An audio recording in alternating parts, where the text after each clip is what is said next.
Hi everyone, today we will talk about how to fix or how to solve the problem of data on the application of Calm app. You will go to settings.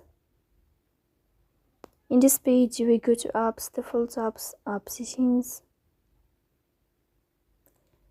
On above you will search about the application of Calm and you can click here.